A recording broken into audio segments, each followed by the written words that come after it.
ఏంటే సీత ఏదో హుషారుగా ఉన్నావు? ఈ రోజు మా నాన్న పెన్సిల్ ఇంకా రబ్బర్ కొనిచ్చారా, చాలా కొత్తగా ఉంది తెలుసా.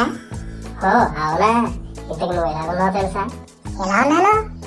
నువ్వు ఎలాగున్నావంటే నా యాల్ది నీలానే ఉన్నావే.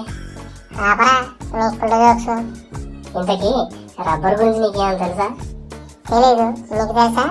తెలుసా, నా దగ్గర చరిత్రే ఉంది తెలుసా. అబ్బో ఏంటో ఆ చరిత్ర.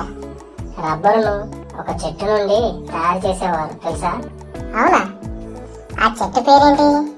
ఏంటా ఆ చెట్టు పేరు హెవియా బ్రెసిలెన్సిన్. ఆ చెట్టు నుండి రబ్బర్ తయారు చేసేవారు. ఈ రబ్బరు ప్రపంచంలో అందరికి కావాల్సినంత సరిపోకపోవడంతో కృత్రిమ పద్ధతి ద్వారా ఉత్పత్తి చేశారు. అవునా, అంతేకాదు ఇప్పుడు ఈ రబ్బర్తో చాలా రకాలైన కార్పెట్లు, ట్యూబ్లు, టైర్లు, బల్బ్స్ ఇలా చాలా రకాలైనవి తయారు చేస్తున్నారు. నీకు బాగానే తెలుసురా.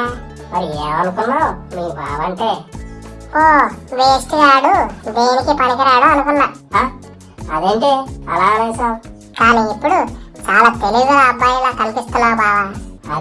అది చాలే, ఆ ఒక్క మాటతో నా మనసు సంతోషిస్తుంది. సరే ఇంటికి వెళ్దాం పద, హోంవర్క్ ఉంది రాసుకోవాలి. అవునవును పద వెళ్దాం. బాయ్ ఫ్రెండ్స్, మా యూట్యూబ్ ఛానల్ని సబ్స్క్రైబ్ చేసి లైక్ చేయండి, లేకపోతే మా మరదలు ఏడుస్తుంది. సరేనా? అవునవును మర్చిపోకండి, చెయ్యండి. బాయ్.